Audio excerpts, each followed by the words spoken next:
मैं डॉक्टर चंचल कराड़िया आज BSc first year का ऑर्गेनिक पेपर का हाइब्रिडाइजेशन टॉपिक आज आपके साथ डिस्कस करूँगी। हाइब्रिडाइजेशन किसी भी एटम में एक सिंगल न्यूक्लियस से संबंधित ऑर्बिटल को हम एटॉमिक ऑर्बिटल बोलते हैं। एटॉमिक ऑर्बिटल जहाँ की मैंने पहले बताया था कि जहाँ इलेक्ट्रॉन के पाए जाने की प्रोबेबिलिटी सबसे ज़्यादा होती है उस जगह को हम ऑर्बिटल बोलते हैं। जब ऑर्बिटल आपस में कंबाइन करते हैं तो उनमें ओवरलैपिंग होती है और जिससे कि हमें हाइब्रिडाइज ऑर्बिटल मिलते हैं। Hybridization is the process of orbitals of different shapes and energy produce orbitals of equivalent shape and energy oriented symmetrically with respect to one another. मतलब जब समान ऊर्जा के और समान शेप वाले एटॉमिक ऑर्बिटल आपस में ओवरलैप करते हैं तो वे समान संख्या में समान ऊर्जा वाले समान शेप वाले हाइब्रिडाइज्ड ऑर्बिटल बनाते हैं, जो कि अपने आप को सिमेट्रिकली इस तरीके से ओरिएंटेड करते हैं जिससे उनकी ऊर्जा कम से कम हो और वो स्टेबिलिटी को प्राप्त करें। इसी प्रोसेस को हम हाइब्रिडाइजेशन बोलते हैं। हाइब्रिडाइजेशन के लिए कुछ कंडीशंस है, जैसे the participating orbitals must possess almost similar energy, यानी कि जो एटॉमिक ऑर्बिटल्स आपस में कंबाइन कर रहे हैं, ओवरलैप कर रहे हैं, उनकी एनर्जी ऑलमोस्ट इक्वल होनी चाहिए। जैसे 1s एंड 2p ऑर्बिटल्स का आपस में हाइब्रिडाइजेशन नहीं हो सकता है क्योंकि 1s की एनर्जी कम होगी 2p ऑर्बिटल से। सेकेंड है number of hybrid orbitals equal to number of participating orbitals, यानी कि जितनी संख्या में एटॉमिक ऑर्बिटल्स हाइब्रिडाइजेशन में भाग लेते हैं उतनी ही संख्या में नए हाइब्रिड ऑर्बिटल्स बनते हैं। अगर 2 ऑर्बिटल्स पार्टिसिपेट करेंगे तो 2 ही नए हाइब्रिड ऑर्बिटल्स मिलेंगे हमें। तीसरा है full filled and half filled and vacant orbitals can take part in hybridization. Hybridization में पूरे भरे हुए, हाफ फिल्ड और वैकेंट मतलब खाली ऑर्बिटल्स भी हाइब्रिडाइजेशन में पार्टिसिपेट कर सकते हैं। फोर्थ है it is not essential for all the unpaired orbitals to participate in hybridization, they can form pi bonds by lateral overlapping. मतलब किसी अगर ऑर्बिटल में अनपेयर्ड इलेक्ट्रॉन है तो ये ज़रूरी नहीं है कि वो हाइब्रिडाइजेशन में ही भाग ले और सिग्मा बॉन्ड बनाए, वो लेटरल ओवरलैपिंग से पाई बॉन्ड भी बना सकता है।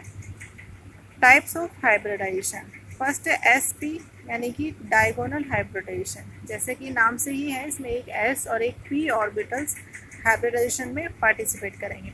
हमें पता है कि P जो कक्षक होते हैं, ऑर्बिटल्स होते हैं, 3 टाइप के होते हैं, PX, PY, PZ।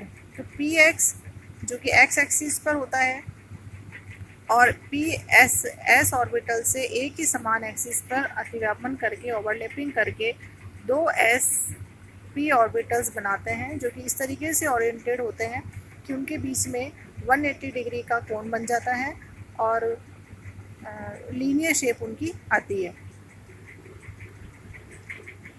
दूसरा है SP2 या फिर ट्राइगोनल हाइब्रिडाइजेशन, जिसमें कि एक S और 2 P ऑर्बिटल जिसमें कि PX और PY, इसमें PZ नहीं हो सकता। PX and PY orbitals hybridize करते हैं, ऑर्बिटल ओवरलैपिंग करते हैं, जिससे कि 3 नए, जैसे 1 2 3, तो 3 नए हाइब्रिड ऑर्बिटल्स बनते हैं जिनको हम नाम देते हैं SP2 ऑर्बिटल्स, जो इस तरीके से अरेंज होते हैं कि उनकी शेप ट्राइगोनल प्लेनर आती है और 2 SP2 ऑर्बिटल्स के बीच में जो एंगल होता है वो होता है 120 डिग्री का।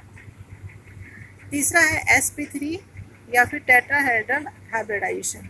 इसमें एक S और 3 P orbitals PX, PY, PZ hybridize करके 4 नए SP3 हाइब्रिडाइज ऑर्बिटल्स बनाते हैं, जो कि टेट्राहेड्रल शेप में अरेंज हो जाते हैं, जिनके बीच में कोण होता है 109 डिग्री 28 सेंटीमीटर।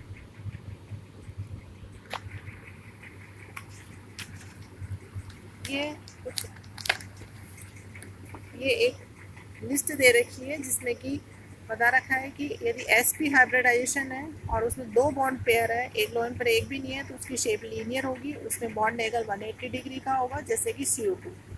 अगर SP2 हाइब्रिडाइजेशन है, 3 बॉन्ड पेयर है उसमें और एक भी लॉन पेयर नहीं है, तो ट्राइगोनल प्लेनर होगा, उसमें बॉन्ड एंगल होगा 120 डिग्री, जैसे BH3 हुआ, BF3 हुआ, एक्सेट्रा।